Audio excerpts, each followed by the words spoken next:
Bonjour, très heureuse de vous retrouver sur 8 Mont-Blanc. C'est l'heure du journal. Nous sommes le lundi 12 juin 2017. Voici les titres. La prime au sortant n'a pas suffi. Les députés, les Républicains de Savoie et Haute-Savoie, majoritaires, sont tous menacés par les candidats En Marche arrivés en tête hier lors du premier tour de l'élection législative. Nous ferons le point en Savoie-Mont-Blanc dans ce journal. Et puis la mucoviscidose est une maladie génétique qui touche environ 6500 personnes en France. Le chambérien Grégory Lemarchal, vainqueur de l'édition 2004 de Star Academy, en était atteint. Il est décédé en 2007. C'était il y a 10 ans tout juste. Une esplanade vient d'être baptisée en son nom. C'est donc une véritable vague en marche qui a submergé la France et notamment les Pays de Savoie. Seule la deuxième circonscription de Savoie fait figure d'irréductible avec la première place de Vincent Rolland, candidat Les Républicains. Même Dominique Dore, très ancrée sur le territoire, se fait devancer par la plus jeune candidate d'En Marche. Un véritable bouleversement pour la vie politique locale. On fait le point en Savoie avec Pauline Corseau. Imaginer meilleure soirée en cette fin de premier tour des législatives.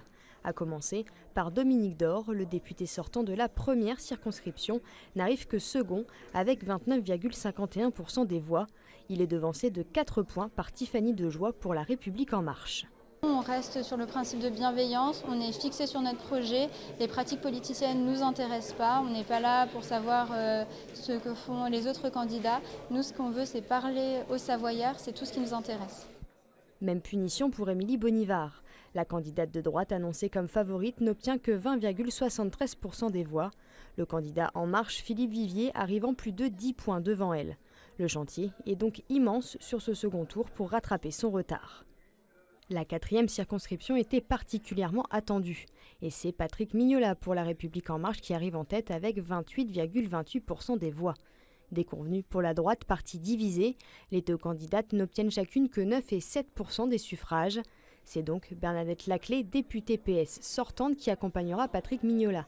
Cette dernière se présente cette fois-ci sans étiquette, mais pour la majorité présidentielle. Je lance un appel à tous ceux qui souhaitent avoir un parlementaire engagé, qui a fait au cours de ces 5 dernières années la preuve de sa capacité à défendre ce territoire, à être impliqué et à enrichir les projets qui sont présentés chaque fois que nécessaire ou à apporter des corrections chaque fois que nécessaire.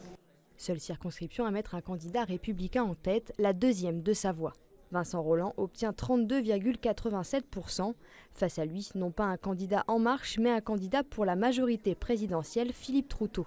Vincent Rolland, protégé d'Hervé Guémard, pourrait donc être le seul député de droite des Pays de Savoie. Enfin, la France insoumise réalise de moins bons scores qu'au présidentiel. La faute pour les candidats au problème d'envoi des professions de foi. D'ailleurs, le parti déposera un recours à l'issue de cette élection pour l'invalider. Quand les gens ne reçoivent pas correctement leur bulletin de vote et les assesseurs dans les bureaux de vote, toute la journée, ont reçu les récriminations des gens en disant « mais qu'est-ce que c'est que ce bazar ? Si ça continue, on ne votera plus jamais. Là, on est venu voter, mais franchement, enfin voilà, les gens sont complètement en colère quoi, de ce système qui ne veut plus rien dire. » Mais le grand parti gagnant de cette élection, c'est surtout l'abstention. Plus d'un électeur sur 2 n'est pas allé voter. Pour les candidats, ce sera donc la quête des abstentionnistes pour ce second tour. Et le constat en Haute-Savoie est proche. Tous les députés sortants, les Républicains, sont en ballottage défavorable face aux candidats de La République En Marche. Tous les résultats sur le département avec Jean-Paul Crespi.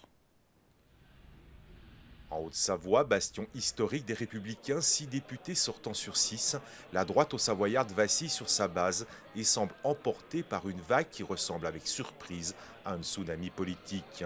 Les résultats des urnes du premier tour des élections législatives donnent le parti d'Emmanuel Macron en tête dans les 6 circonscriptions et relèguent souvent très loin le ou la candidate qui sera leur adversaire au deuxième tour.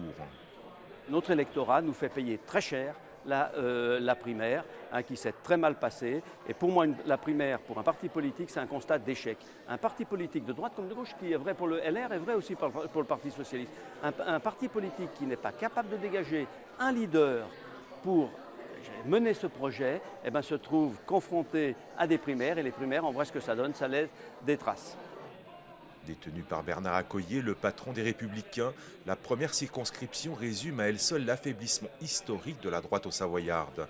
Annabelle André-Laurent, la candidate LR, est devancée de 30% par Véronique Riotton, la candidate La République En Marche. Dans la deuxième circonscription, le député sortant LR, Lionel Tardy, pourtant solidement implanté sur son territoire, a connu un sort similaire. Il est relégué à 15 points de Frédéric Lardet, candidate La République En Marche. Il en est ainsi dans les autres circonscriptions du département. Grande surprise, belle émotion. Pour moi, c'est une grande première, avec toute l'émotion qui va avec. Je remercie vraiment l'ensemble de nos marcheurs parce qu'ils ont beaucoup travaillé ces 3 dernières semaines et je dédie cette victoire à nos marcheurs parce que c'est grâce à eux que nous sommes passés de l'ombre à la lumière. Pour moi, c'est ce qui fait la différence, c'est ce qui fait que je suis candidate aujourd'hui, c'est pour cette méthode de retour aux citoyens. Et c'est ce président qui a réussi à le faire sur une échelle nationale que moi j'ai porté au niveau associatif et local. Et aujourd'hui, c'est ce qui ne doit plus s'arrêter. Vous avez beau bosser comme un malade, vous avez beau être très présent, vous avez beau être un député constructif qui a fait, député d'opposition qui a fait adopter le plus d'amendements sous le quinquennat de François Hollande, on s'aperçoit que ça ne pèse pas comme on le pensait. Voilà, donc déçu, mais maintenant il faudra mobiliser les 51% d'abstentionnistes pour le second tour. Donc, voilà, il y a déjà 4 réunions publiques de prévues sur le second tour et puis on verra tout ça. Dimanche prochain, en Haute-Savoie, un grand chelem d'En Marche n'est pas à exclure. Et un dernier chiffre symbolique de ce premier tour des élections législatives, à Annemasse, le taux d'abstention est un taux record. Il atteint 65,67% avec 5 743 votants pour 16 731 inscrits. Dans le reste de l'actualité, l'ambiance est tendue entre la mairie de Saint-Julien et une famille bien implantée dans la commune. Propriétaire de nombreux terrains, elle a vendu ces dernières années plusieurs parcelles à des promoteurs immobiliers pour y construire plus de 1000 logements et une école. Une transaction estimée à plus de 14 millions d'euros. Pourtant, aujourd'hui, cette même famille a déposé un recours contre la construction de cette école.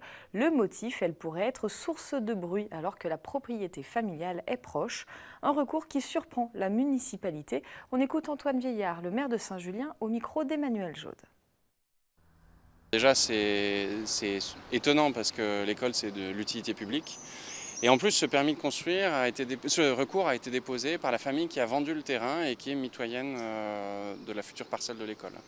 Et c'est une famille qui a vendu l'ensemble des parcelles à proximité, donc qui a fait une plus-value très substantielle puisque les parcelles vendues ont permis de construire plus de 1000 logements et qui aujourd'hui fait un recours contre la construction d'une école pour les habitants qui aujourd'hui vivent dans ce quartier. Mais pour nous, en fait, on reste déterminés à garder le rétroplanning et à livrer l'école dans les temps impartis puisque les enfants arrivent à chaque rentrée scolaire. Donc les travaux vont commencer en septembre et avec une livraison pour septembre 2019. Mais il nous a semblé important de faire savoir en fait qu'aujourd'hui en France, il y a des gens qui, pour des intérêts particuliers, font des recours contre des permis de construire d'écoles. Ça nous semble tout à fait inacceptable. Donc on va être extrêmement déterminés à nous battre contre ce recours et à ne rien changer sur la planification des travaux. Je vous le disais dans les titres, vendredi dernier était organisée une soirée spéciale en l'honneur de l'association Grégory Le Marchal, créée après le décès du chanteur. Depuis 10 ans déjà, elle lutte contre la mucoviscidose en aidant les malades et la recherche. L'esplanade, située devant la salle de concert Le Phare à Chambéry, a été inaugurée au nom de Grégory Le Marchal. Une soirée musicale a suivi avec de nombreux artistes présents.